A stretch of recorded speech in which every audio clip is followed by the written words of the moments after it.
All right, so we are beginning the book of Daniel, and Daniel is going to be set in a very similar time frame that we saw in the book of Ezekiel, except from a slightly different perspective. The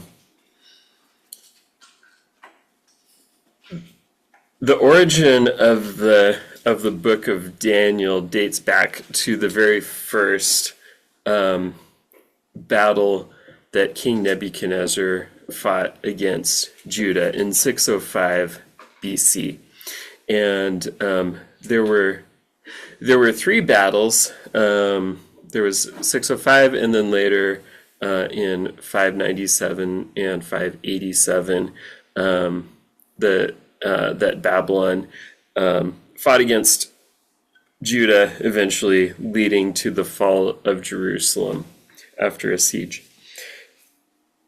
But in 605, Nebuchadnezzar went against Jerusalem, and this is probably the battle during which he took Daniel and his companions back to Babylon. And during this battle, Nebuchadnezzar received word that his father had died, making him king, and so he returned to Babylon to attend to the domestic affairs of the empire. So that's kind of where we get into this in Daniel chapter 1.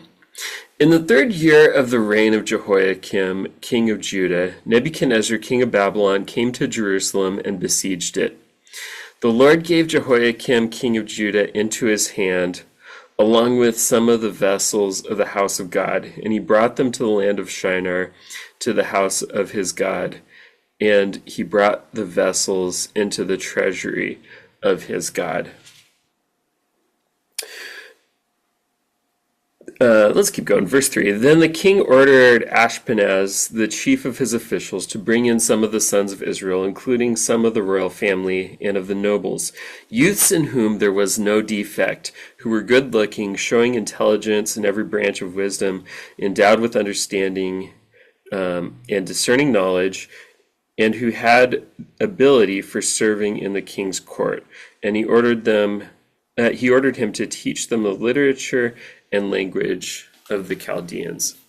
All right, so this is happening during the reign of Jehoiakim.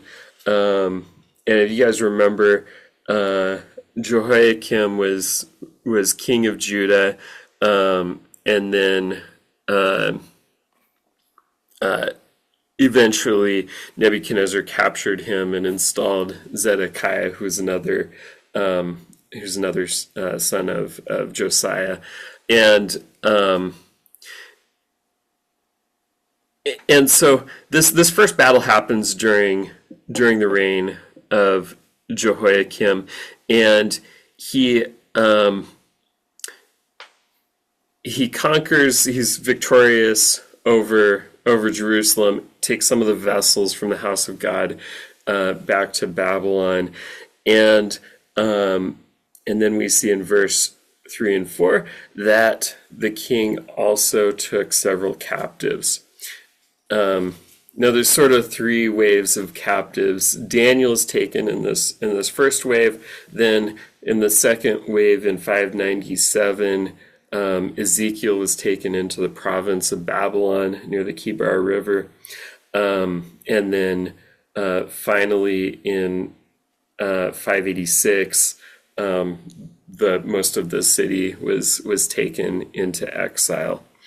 And so this very first wave was the best and the brightest that Judah had to offer. Why do you suppose Nebuchadnezzar would want to take the best and the brightest from Jerusalem? I think two reasons. Mm-hmm. First reason is that we wanted to leave not the brightest, not the best in Jerusalem, and second, that they would be of service to him. Yeah, absolutely. And they're also kind of like hostages, aren't they? Um, but yeah, to that point, you guys remember in Jeremiah, there's Jeremiah, of course, is in the city until it actually falls, and of course, Jeremiah is one of the best who wasn't taken at first. And there's a governor, I forget the governor's name. There's a governor who was a good man. But you remember everybody else sort of seemed like the dregs. And this is why. The all of the all of the best of the nobles were gone, and so it was sort of the least qualified of the sort of the royal families that was left toward the end. And so Daniel and the others who were sort of the cream of the crop were taken to Babylon. And and so that's going to be the setting of the book of Daniel. And for that reason, the book of Daniel, I believe, offers us some very important insights into how to live for God in a foreign land. And that's what we're doing. Hebrews chapter 11, verse 13 says, this is the conclusion of the what we call the Hall of Faith. It's the Old Testament saints who died in faith without seeing the promised Messiah. So Hebrews 11:13, all these died in faith without receiving the promises, but having seen them and having welcomed them from a distance and having confessed that they were strangers and exiles on the earth. Just as Daniel was a stranger and exile in Babylon, just as Babylon was not his home, we are strangers and exiles on the earth, and this earth is not our home. We're only passing through. Heaven is our home. And so we long not for not to create a homeland here on earth, but to have that longing for home satisfied in the arms of our Savior in heaven. And so we're going to see some lessons for how to live in a foreign land. Think about it this way. If we were going to spend a sort of an extended time in another country, let's say we're going to France, but we knew we were only going to be there for a short amount of time and we're coming back. There's certain things that we would do, there's certain things that we would not do. We would probably learn the language, we would learn the laws, we would learn the customs, we would try to be good neighbors. But we might not put a lot of effort into losing our American accents. We probably wouldn't buy houses and settle down there. We wouldn't plant little trees that wouldn't bear fruit until after we'd returned.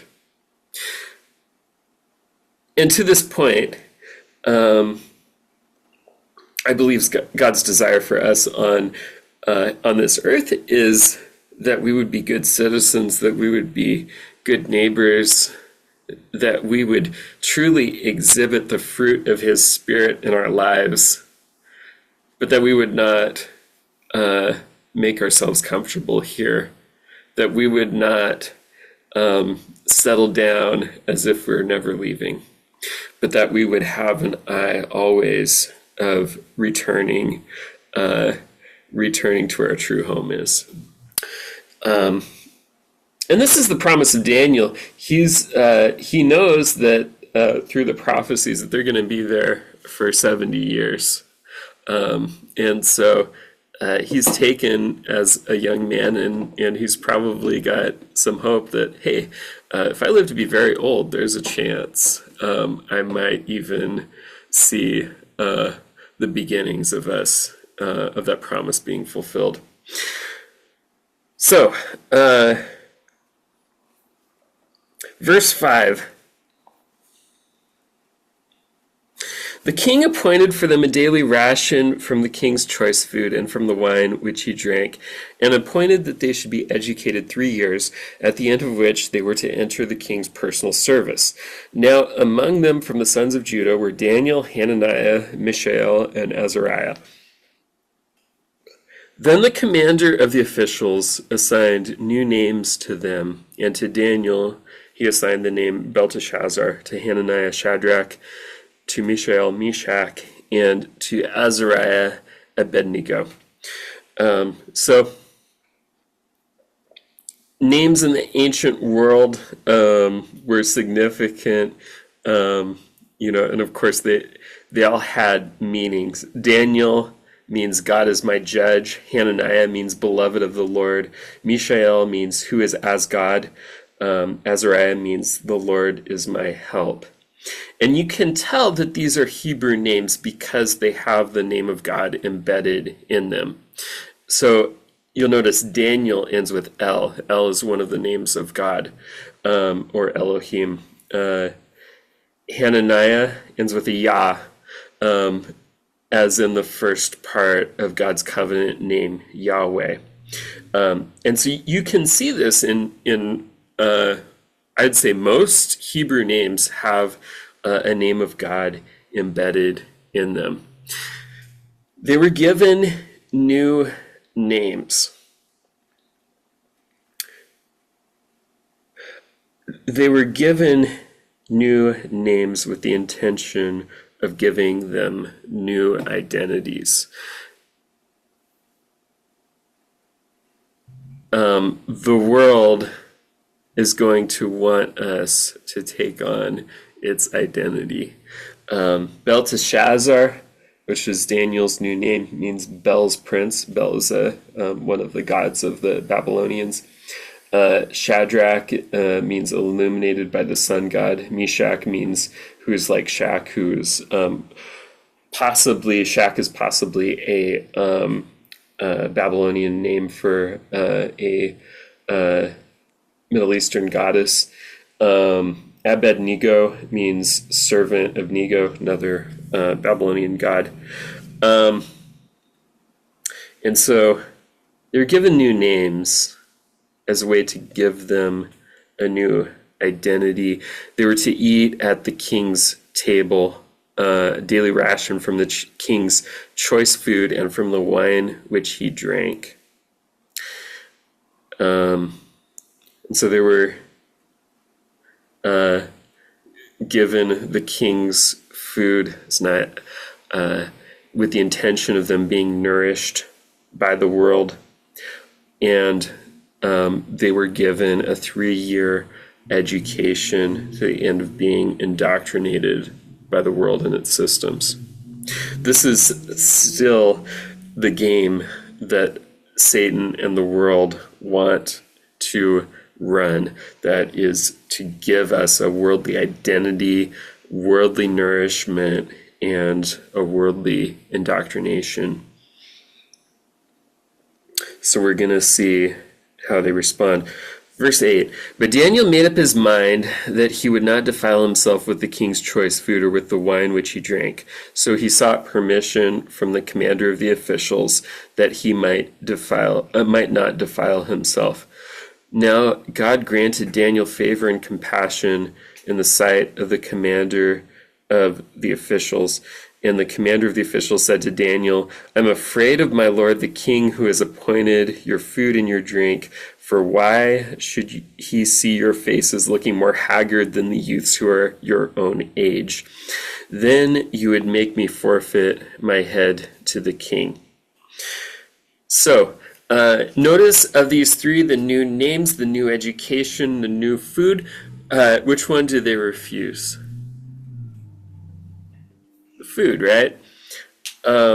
Now, there's probably a few reasons for this. One is they have no way of knowing if it's kosher. In fact, it's probably not. Even if it's clean animals, even if it's it's not shrimp and osprey and pork, um, they don't know how the cow was slaughtered and whether it was done up to kosher standards. And that means draining the blood, not breaking the neck, not strangling it. And so they don't know if it's kosher. In fact, it's probably not. Also, it was very likely sacrificed to pagan gods, to the gods of the Babylonians. Usually, in the ancient Near East, the meat would be sacrificed and the wine would be sacrificed. And these are biblical sacrifices at the temple, right? There would be meat offerings, there would be drink offerings or libations. So they didn't want to partake in something that was sacrificed to idols. And finally, it denotes a fellowship with the system and culture of Babylon to partake in the meal with them. And so notice God gives Daniel favor with the commander.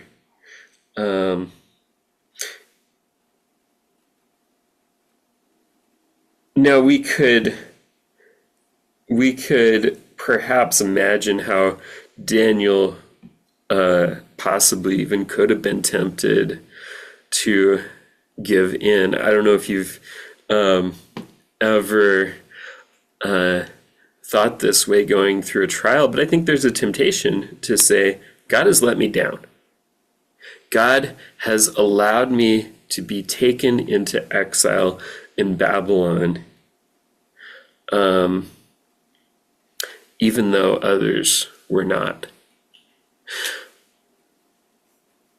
You gotta imagine how hard this is, that just because Daniel and his companions were the best and the most faithful, they're the ones who receive the punishment of being taken to Babylon first. That's got to be a hard pill to swallow. There's got to be a temptation, I imagine, to say, God has let me down, so I'm going to do what I want now. Daniel doesn't do that. He says, I'm going to live for God in this small matter, even in this small matter of food. And so he says to the commander, he asks the commander politely, hey, would you let us not partake of the rich foods?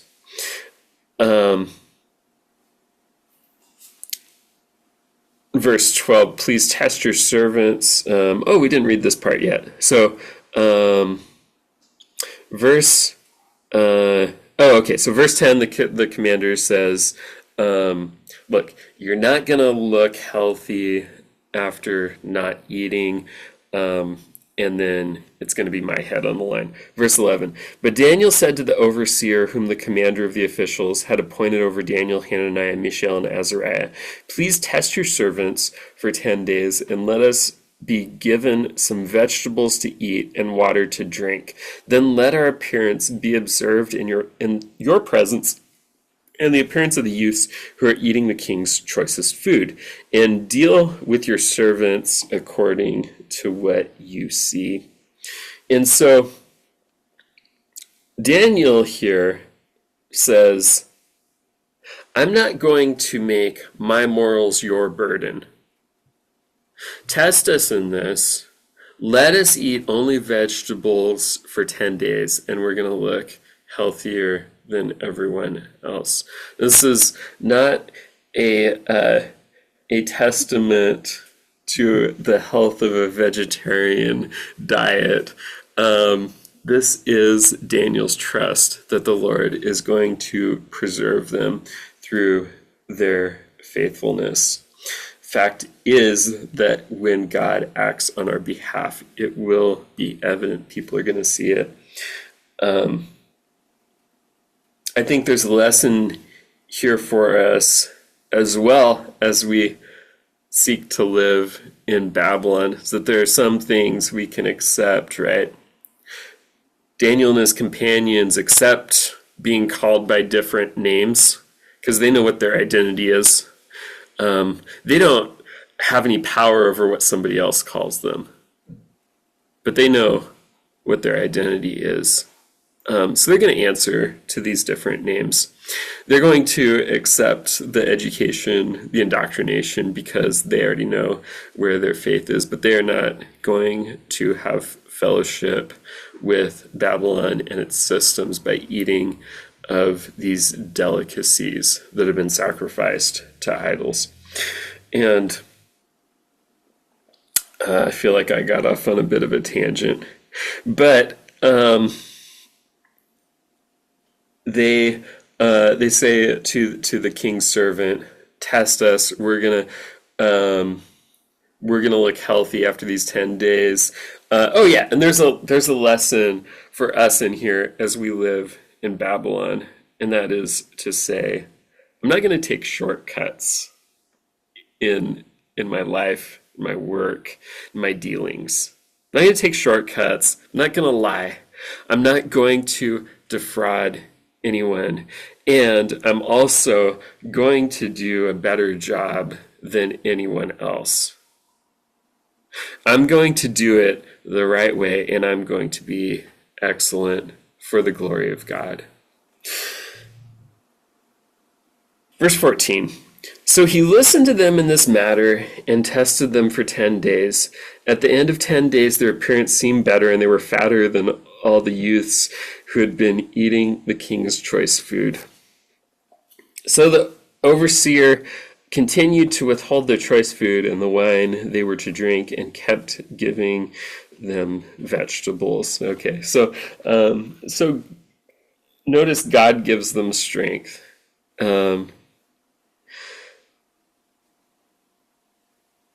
They're physiologically, there are nutrients that tend to help people put on weight and be healthy and be strong, right? It's adequate protein, and it's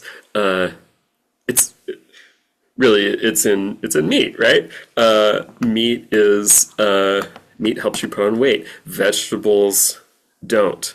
But the fact is, unless God is with them, they're not going to be strengthened no matter what they eat. If God is with them, they're going to be strengthened regardless of what they eat. Psalm 127 says, "Unless the Lord builds the house, they labor in vain who build it. Unless the Lord keeps a city, the watchmen wake in vain."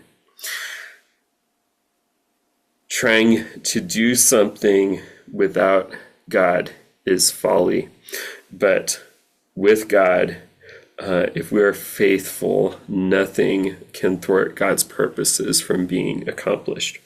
Verse 17. As for these 4 youths, God gave them knowledge and intelligence in every branch of literature and wisdom. Daniel even understood all kinds of visions and dreams. Then at the end of the days which the king had specified for presenting them, the commander of the officials presented them before Nebuchadnezzar. The king talked with them, and out of them all, not one was found like Daniel, Hananiah, Mishael, and Azariah. So they entered the king's personal service. As for every matter of wisdom and understanding about which the king consulted them, he found them 10 times better than all the magicians and conjurers who were in all his realm. And Daniel continued until the 1st year of Cyrus the king. So, after the 3 years, they go before the king, And King Nebuchadnezzar sees that these four young men are head and shoulders above everybody else in terms of their wisdom and knowledge. And so just as God gave them strength, God gave them wisdom. And more than that, God gave them insight into divine mysteries. You understand when it says in verse 17 that Daniel understood all kinds of visions and dreams. This is a spiritual wisdom comes only from God. We're going to see shortly how much the Babylonians valued sort of esoteric wisdom, dream interpretation, that kind of thing. But the fact is, if you're anyone who does that kind of thing, who has that kind of insight without God, has it either from their own head or from demons. And neither is a good source for true wisdom. True wisdom, true spiritual insight comes from God. All right. Anything stand out to you guys in that chapter? Can I ask a question? Yeah. Questions? Yeah. Okay, I missed it because I wasn't writing fast enough. You said Daniel means God is my judge, Mm-hmm. and then Shadrach was my beloved. What is it? Beloved of the Lord, Yah or whatever. And then, go ahead. Did I mess it up? Oh, Hananiah. Yeah. Yeah. Yeah. Sure. And then Meshach or Michelle or whatever. Yeah. What was his? Mishael. Yeah. Yeah. Who is as God? And what was the last one? Azariah. The Lord is my help. Thank you. Yeah. Yeah, so all of their Hebrew names have all these really cool definitions, and then their Babylonian names are have bad definitions. They're like glorifying the pagan gods of the Babylonians. Thank you. Yeah. All right, chapter 2. Now, in the second year of the reign of Nebuchadnezzar, Nebuchadnezzar had dreams, and his spirit was troubled, and his sleep left him. Then the king gave orders to call in the magicians, the conjurers, the sorcerers, and the Chaldeans to tell the king his dreams. So they came in and stood before the king. All right, so this is happening in the second year of the reign of King Nebuchadnezzar. He probably took Daniel and his companions in the first year of his reign, and they were in their training program for 3 years. So in the second year, this is probably happening right in the middle of when they're being trained, or possibly right as soon as they're done with it. If you apparently the Babylonians counted years kind of weird, so maybe second year could have meant third year to them. I don't really understand why, but apparently that's the case. And so the king had a dream. His spirit was troubled, and he gave orders to call the magicians, the conjurers, the sorcerers, and the Chaldeans to tell the king his dreams. You're going to see a lot of these kinds of lists in Daniel. This is how Daniel writes. And I don't know, I can't tell you what Daniel was trying to get at, or why God moved him to write this way with these kinds of lists of officials, but I kind of picture this as like this line of royal advisors lined up like the seven dwarfs going in to give Nebuchadnezzar advice with all their worldly demonic wisdom amounting to nothing. I think there's kind of a humorous effect in this, in the way I see it. Just these three stooges all lined up trying to give the king advice. So, verse 3. The king said to them, I had a dream, and my spirit is anxious to understand the dream.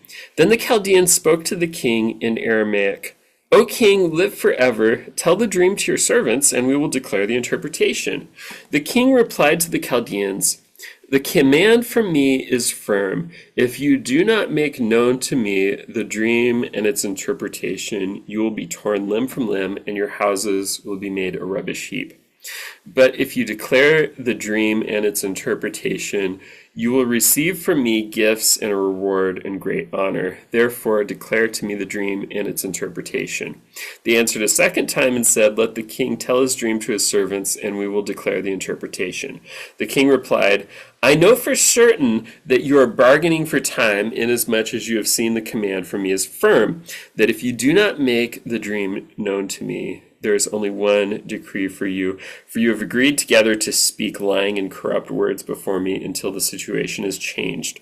Therefore tell me the dream, that I may know that you can declare to me its interpretation. So Nebuchadnezzar calls in these advisors, and he says, tell me what my dream was, and then tell me what it means. Now, I'm just going to ask the question, do you think Nebuchadnezzar remembered what his dream was? Think so, yeah. I don't know. Sometimes I don't know if you guys have this experience. Sometimes I'll have a dream, and then I'll wake up and I can almost remember it, but not quite. It drives me nuts. So I kind of wonder if that's what Nebuchadnezzar's going with here. Wakes up troubled and thinks, if they tell me what my dream is, I'll remember it. I'll remember that that's right. Maybe he remembers it and he's testing them. But whatever the case is, he's going to know whether they're right or not on the dream. He's not going to know whether they're right or not on the interpretation. And so this is very wise to give them something that he can verify, to verify the thing that he can't verify. And so they say we can't do that. I think it is wise to expect somebody who speaks with a spiritual, with a claim of spiritual revelation, spiritual insight, to truly receive that from God. That's why one of the spiritual gifts is discernment of spirits. The church has a role. There are supposed to be members of the church who just sit there while somebody's prophesying or interpreting tongues or doing some sort of prophetic gift and say, is that really from God? God, is this really from you? And so anyway, it's a good thing. It's a good thing to have discernment. It's a good thing to have people who specialize in discernment. Okay, before we keep going, just a little textual note is that from verse 4 onward, it says, then the Chaldeans spoke to the king in Aramaic. From there onward until chapter 7, verse 28, the book of Daniel is written in Aramaic. Aramaic is a Semitic language. It's got a lot of similarities to Hebrew. Jesus and his disciples almost certainly spoke a descendant of the same language. And so that's just a side note. It's the only book of the Bible that has an extended section in Aramaic like that. All right. So verse 10. The Chaldeans answered the king and said, "There is not a man on earth who could declare the matter for the king, inasmuch as no great king or ruler has ever asked anything like this of any magician, conjurer, or Chaldean. Moreover, the thing which the king demands is difficult, and there is no one else who could declare it to the king except God's, whose dwelling place is not with mortal flesh." Notice what these advisors do here. They say, "King Nebuchadnezzar, you're being unreasonable for expecting us to actually have the insight that we claim to have. You're being unreasonable to demand evidence for for the lies we're about to tell you." It is not unreasonable to demand evidence. If somebody comes up and says, "God told me to tell you this," are we obligated to believe them just because they said so? No, God gave us discernment. God gave us those with the gift of discernment in the church. There is nothing wrong with saying, "Well, thank you very much for telling me that, and I'm going to seek the Lord and see if he tells me the same thing."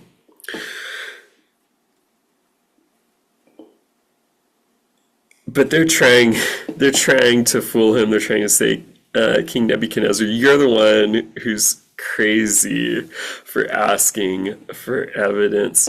Notice something that's happening here. Now, it sounds like King Nebuchadnezzar was a very brutal man, and he was in threatening them with their lives over this.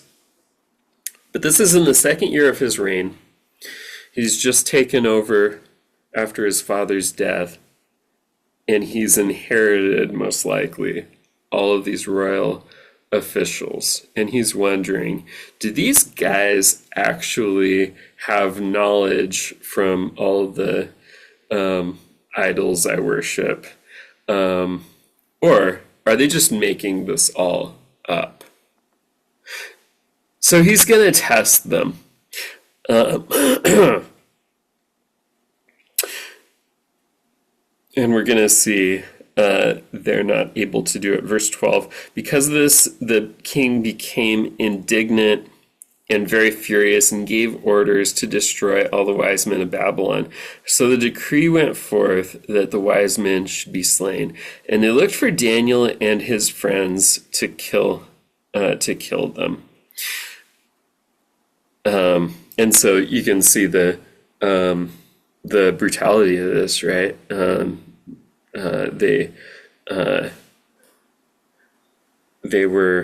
The king was ready to start killing them. All right, verse 14.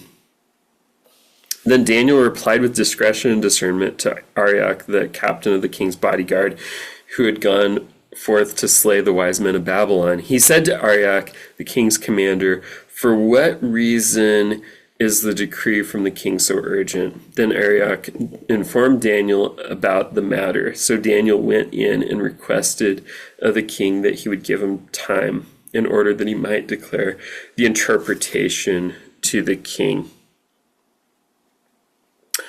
And so Daniel asks for some time here. Now, unlike the other advisors, Daniel is not just stalling. Why is Daniel asking for time? So you can pray about it. Yeah. It takes time to listen, doesn't it?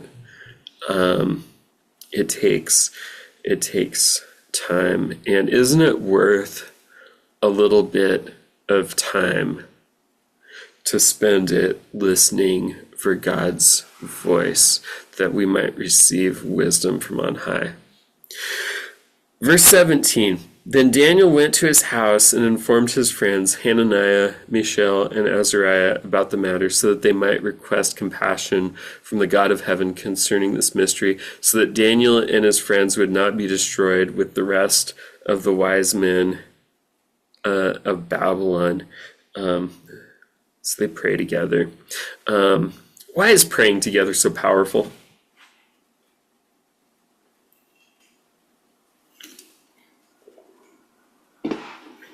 we're more gathered, the Lord is in the midst. Amen. Amen.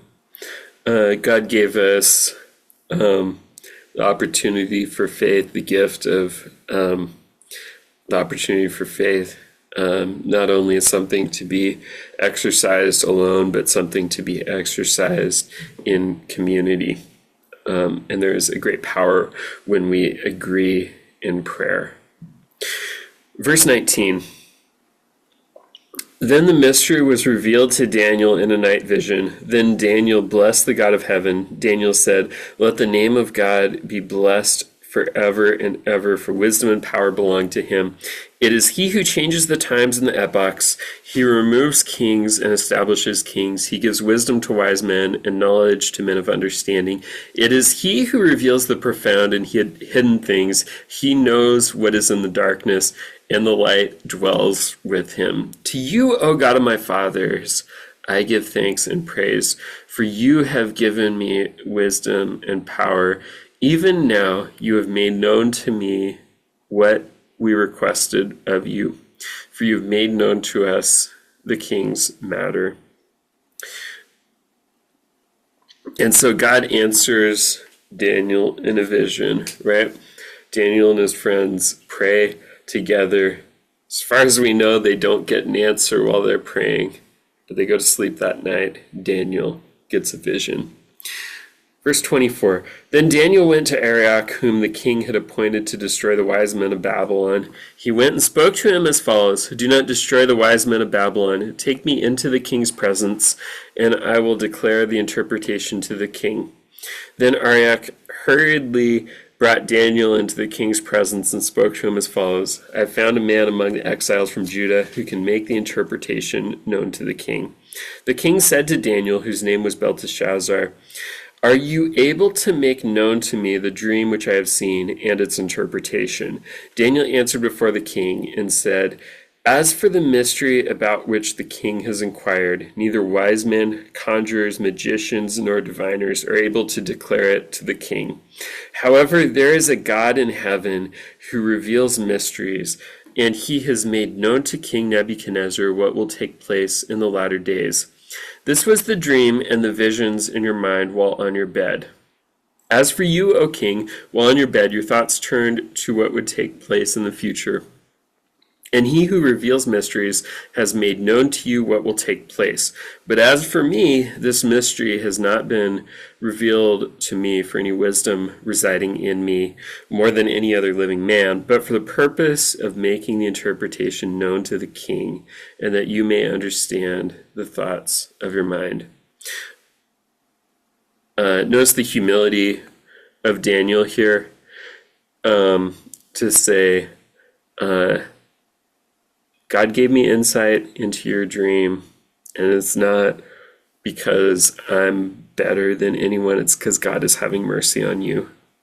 God cares that you're troubled by your dream, and he wants to give you insight into it. He wants to even ease the mind of this violent pagan king.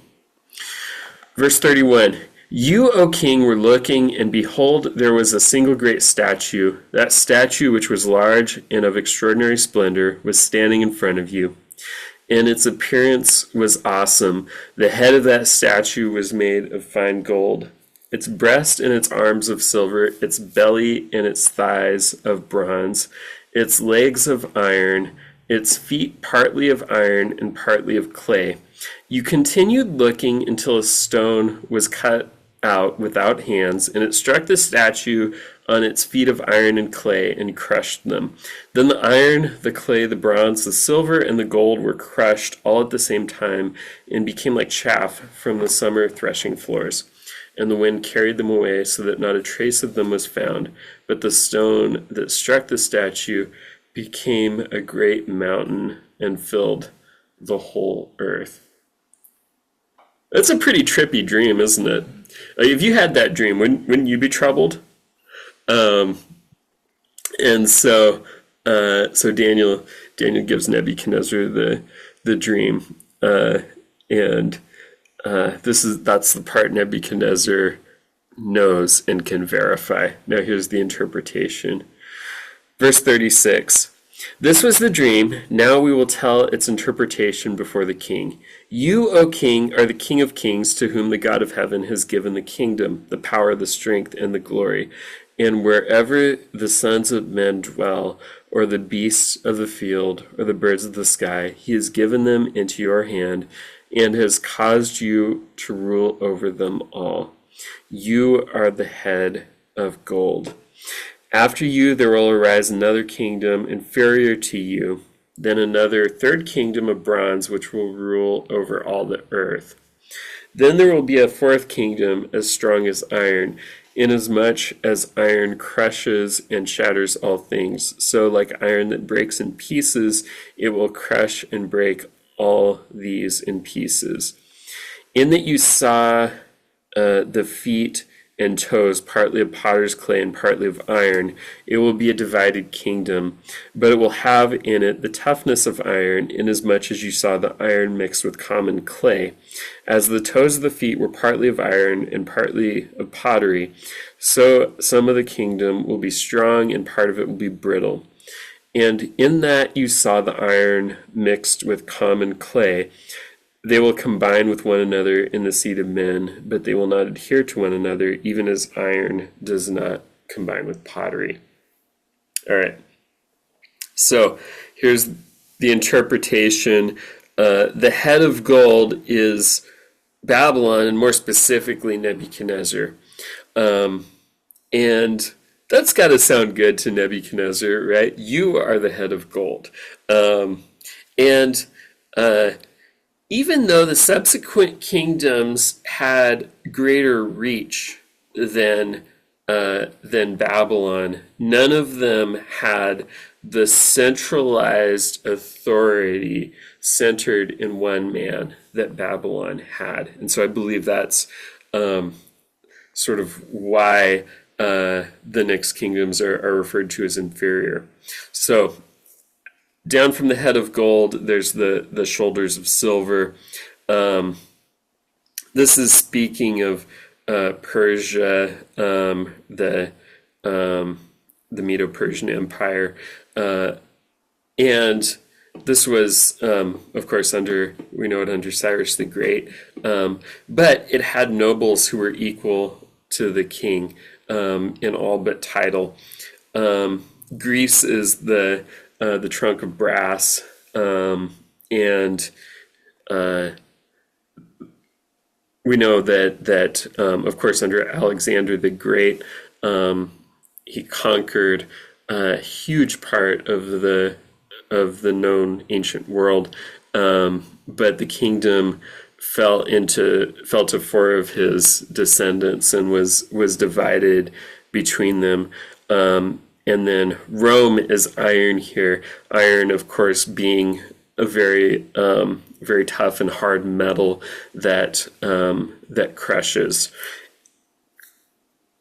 Now we get to the feet. Iron mixed with clay. Of course, iron and clay don't mix, so he says they don't adhere together. Now, there has not been a great world-ruling empire since Rome, and so I believe this fifth empire is still future. Now, the fact that it is made from iron suggests to me that this is in some way a revival of the Roman Empire, and it's going to have a coalition of kings who are not really united. I want to suggest that there are 10 kings. It's not only because there are 10 toes, but that's one reason. But Daniel chapter 7 verse 24, Revelation chapter 17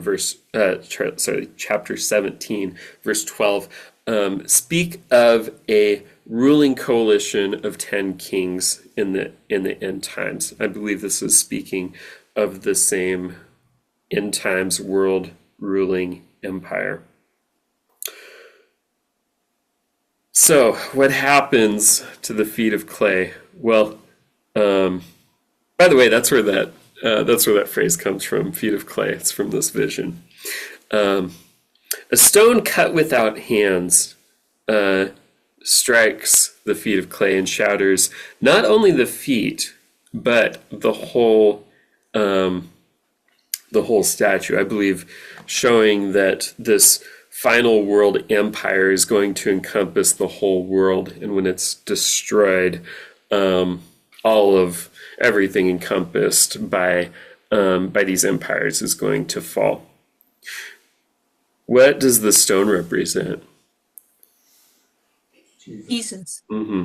The stone. The Messiah is spoken of the stone in multiple times in Scripture. Psalm 118, verse 22, Isaiah 8:14 and 28, verse 16, and also Zechariah chapter 3, verse 9. Sorry, I'm stumbling over these verse references. I'm a little tongue-tied tonight.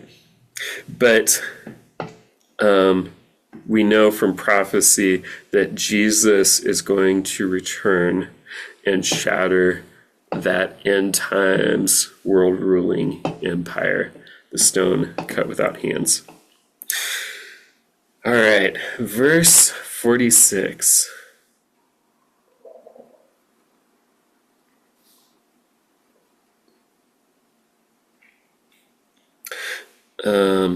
Then King Nebuchadnezzar fell on his face and did homage to Daniel and gave orders to present him an offering and a fragrant incense. The king answered Daniel and said, "Surely your God is a God of gods and a Lord of kings and a revealer of mysteries, since you have been able to reveal this mystery." Then the king promoted Daniel and gave him many great gifts, and he made him ruler over the whole province of Babylon and chief prefect over all the wise men of Babylon. And Daniel made requests of the king, and he appointed Shadrach, Meshach, and Abednego over the administration of the province of Babylon, while Daniel was at the king's court. And so we see here King Nebuchadnezzar is impressed, and he bows down to Daniel. That's must have been a pretty crazy thing if you put yourself in Daniel's shoes to see the king bowing down. But Daniel's emphasis on the fact that this is from God and not from himself must have sunk in, because what's Nebuchadnezzar's response? "Surely your God is a God of gods and a Lord of kings and a revealer of mysteries." And so that's quite a confession of faith. Do you suppose it's going to stick in Nebuchadnezzar's heart? No. I want to suggest something to you in what Nebuchadnezzar says here. "Surely your God is a God of gods and a Lord of kings." Now, in Daniel's worldview, there's one God, and God alone is to be worshipped. But in Nebuchadnezzar's worldview, there's a pantheon of gods, and they each have a different job. But there's one God who's head of the pantheon. I want to suggest to you that what Nebuchadnezzar might be saying here when he says your God is a God of gods is your God is head of the pantheon.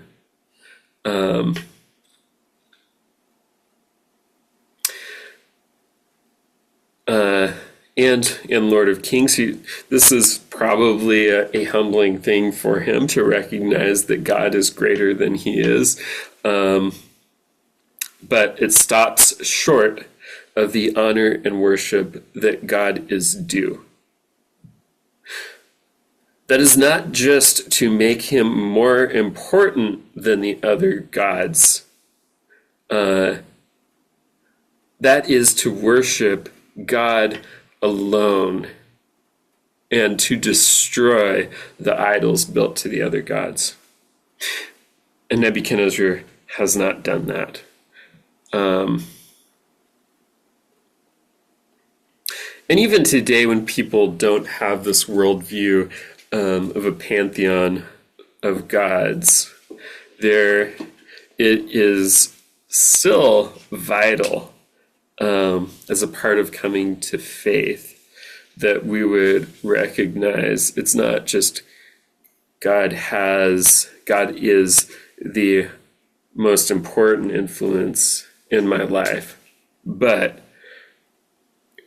God is the only one who gets to direct me, absolutely.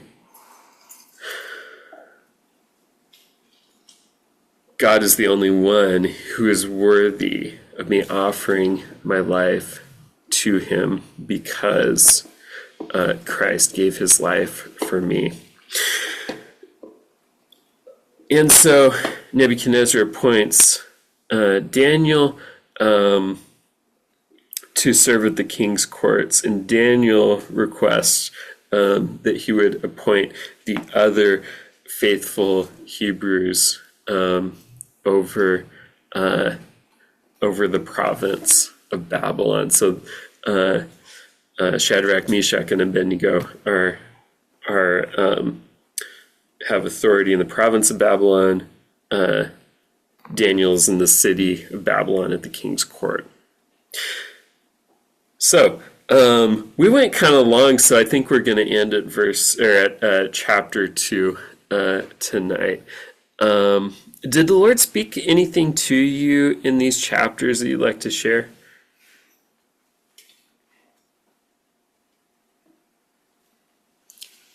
I don't think so much has changed. It's interesting, as I'm reading this, so much is like what we're still going through now. You know? Yeah. In what way? I'm trying to find it where I wrote it down, Cool. Yeah.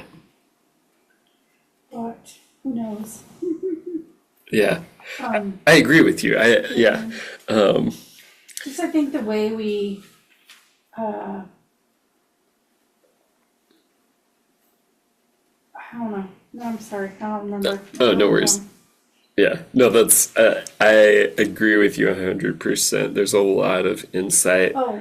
Yeah. And what you said, you're being unreasonable to demand evidence for the lies that we are about to tell you. Like, that's exactly how the world is telling you right now. Yeah. They're like, by the way, look over here because we're going to tell you that this is where you should be looking. Don't look at that. Yeah. That's not really happening. Look at this. Yeah. And it's like the backwards world. Like, everything is, but it was happening here. But it's still happening now. Yeah. And so it's the same traps. It's like Satan's, like, I think there's like 4 or 5 different ways that Satan lies to us, and it's the same 4 or 5 different ways that he still lies to us. Like, it's the same. That's and we so keep true. falling back into the same trap, and the same trap, and the same trap. That's what it was. That's so good. Yeah. Are you sure you aren't the crazy one? Yeah, I wrote that down too. Yeah. And I went with Scott. You sound insane asking for evidence. Yeah. Scott, in verse 46, it says Nebuchadnezzar paid Daniel honor or order that he be that an offering and incense be presented to him. Seems to me that he should have refused that. Yeah. That's almost like saying he's a god or something. Yeah, that's kind of that is kind of interesting. I kind of thought that too. I do wonder exactly how that played out. It would have been a very strange scene. I can't help but think that he gave that word to God. Because he turns around and Nebuchadnezzar exalts the God of gods. Yeah. All right, let's close in prayer. Father, thank you for your word. Thank you for the wisdom that you gave Daniel. I pray that you would give us wisdom in how to live in this Babylon that we live in. God, I pray that you would make us good citizens, good neighbors, good advisors, but that we wouldn't be taken in by the finery of the world, but that we wouldn't be impressed by riches, that we would only be impressed by you. I pray this in Jesus' name. Amen.